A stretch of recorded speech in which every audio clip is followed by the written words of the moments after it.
would think, of course, that our wonderful monarch at a ripe old age of 96 years old will be absolutely fed up of being dragged into royal drama.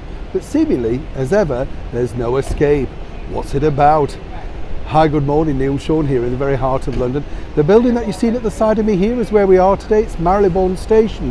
And way back in the 1960s, particularly April 1964, if you were here on that particular morning, you would have seen 3 of the Beatles. That's right. This is where a very special scene was shot for A Hard Day's Night, and it's one of those things that a lot of Beatles aficionados come on a tour. You know, there's a walking tour, and it's amazing when you think about it, because the building is exactly the same. That's what I love about London, seriously. Every turn, every corner, sure it's like that in your part of the world, there's history, but it's nice to be able to see it.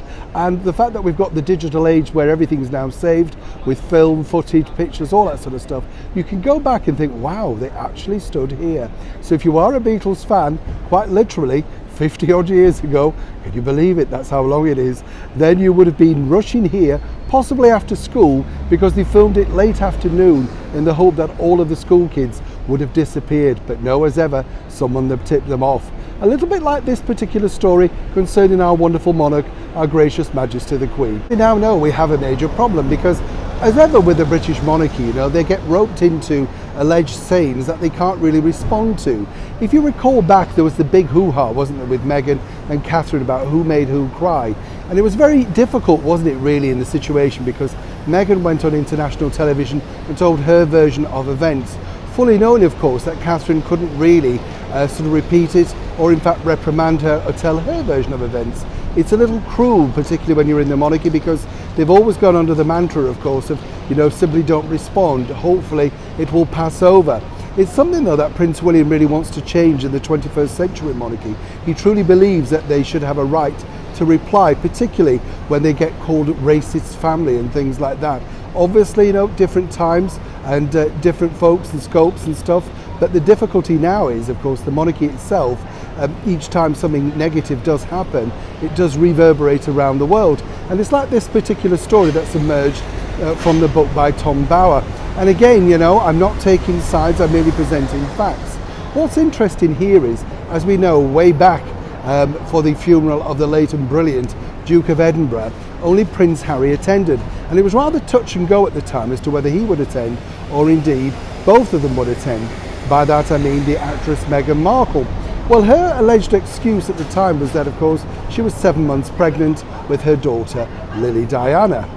Now, obviously, you know, one didn't want to travel in that particular period, one could understand that. But then what's happened is this. It's alleged that our gracious monarch then said something along the lines of, thank goodness Meghan's not coming, or thank goodness Meghan's not attending. Now, apparently this has been verified and backed up, so who are we to disagree? But again, it's very difficult, isn't it? Because when we reached out, as we always do here on the show, to the Palace, Kensington Palace, Buckingham Palace, and the Windsor Press Office, they simply refute and don't want to talk because they don't want to get embroiled in this particular battle. And as we've seen recently with our gracious monarch, she has tried to make amends, because while she could have published that bullying report, she felt, according to a very good source, that by publishing it, it would have just given more ammunition and created more tension within an already fractured family. So what I would say for this particular story is, I would assume that basically our wonderful Queen probably felt relieved at the fact that Meghan wasn't turning up, simply because of the paparazzi circus that would have surrounded both her and Harry. And perhaps she was mighty grateful for that, given the stress she must have been under at that time. And let's not forget, of course, this particular picture here, the one where she was sat alone in St. George's Chapel, will be and will remain one of the most iconic looks of her reign.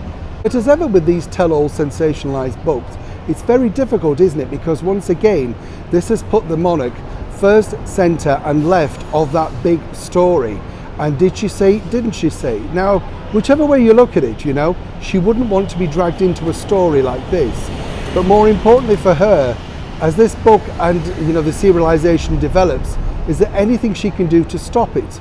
And as we now know, with the X2 royals, the more they read negative stories about themselves, seemingly, allegedly, the more they want to reach out to correct them. And really, is this the right time and of course the right age for the monarch to be taking on such negative press around the world.